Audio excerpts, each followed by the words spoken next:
Hey, welcome to The Explainer. So, you've been curious about Bitcoin, right?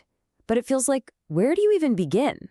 Well, today, we're going to show you how to take that very first step with a tool you probably use all the time, PayPal. Does the whole crypto world sometimes feel like this huge party that you just weren't invited to? You hear all the buzz, you're definitely curious, but it all seems so complex, so technical, maybe even a little intimidating. If that sounds like you, then you are in the perfect place. Let's think about it like this. Bitcoin is this huge, exciting new frontier. And PayPal? Well, that's your trusted, familiar map. It's the tool that can guide you right into this new territory, and it does it simply and safely. So why even start with PayPal? It's simple, really. For beginners, it just gets rid of the biggest headaches. You're starting out in an app, an environment you already know and trust. And that makes it one of the easiest ways to own your very first piece of digital currency. I mean, just imagine, what if buying your first bit of Bitcoin was just as easy as, say, ordering a pizza or sending some cash to a friend? Well, spoiler alert, it pretty much is. And we're about to show you exactly how that works. All right, before we jump in, let's get our gear ready. And don't worry, I promise you, you won't need much at all. You really only need two things. First, you need a verified PayPal account. That's just to confirm you are who you say you are. And second, you just have to think about storage. You can keep your Bitcoin right there in PayPal, which is super easy, or you could move it to a personal wallet. Let's just quickly touch on what that is. A crypto wallet is pretty much exactly what it sounds like. It's a digital wallet to store your digital money. Honestly, the best way to think of it is like your own personal digital safe.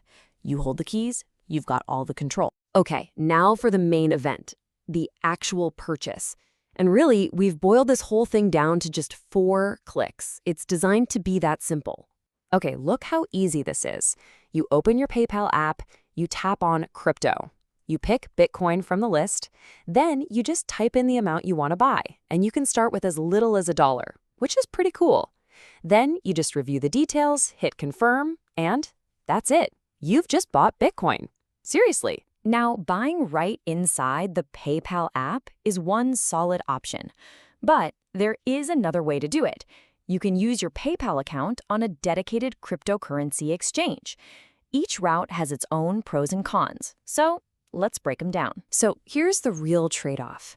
Buying directly on PayPal gives you maximum simplicity. It's super easy. But your control is a bit limited. You can't just move your crypto anywhere you want. On the other hand, buying on an exchange might feel a little more complex at first, but you get full control of your assets. And you see that reflected in the fees. PayPal's are just built into the price to keep it simple, while an exchange will list them out separately. It really all boils down to this one choice. Are you going for simplicity, or are you going for control? For a lot of people just starting out, kicking things off with PayPal's ease of use is the perfect first step. You can always graduate to an exchange later on once you get more comfortable. And just so those built-in fees aren't a mystery, here's kind of what you can expect.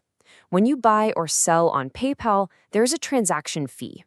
So for purchases over $1,000, it's typically going to be around 1.8%. It's just good to know that number so you're totally clear on the cost of that convenience. And there you have it. You followed the steps, you get the different options. Seriously, congratulations. You've broken through that initial barrier. So what happens next? Let's do a quick recap and look ahead. Okay, so let's lock in these key takeaways. Number 1, PayPal is a genuinely simple entry point into the world of crypto. 2, just remember that trade-off we talked about, simplicity versus control. 3, security is everything, so always be thinking about that. And 4, and this is the most important one, you now know how to do this. You have the knowledge. And that really brings us to our final thought. We've spent this whole time on the how, the process, the steps, the clicks. But the bigger and frankly more interesting question is a personal one. Now that you know how to step into this new frontier, what's going to be your why? Thanks for watching.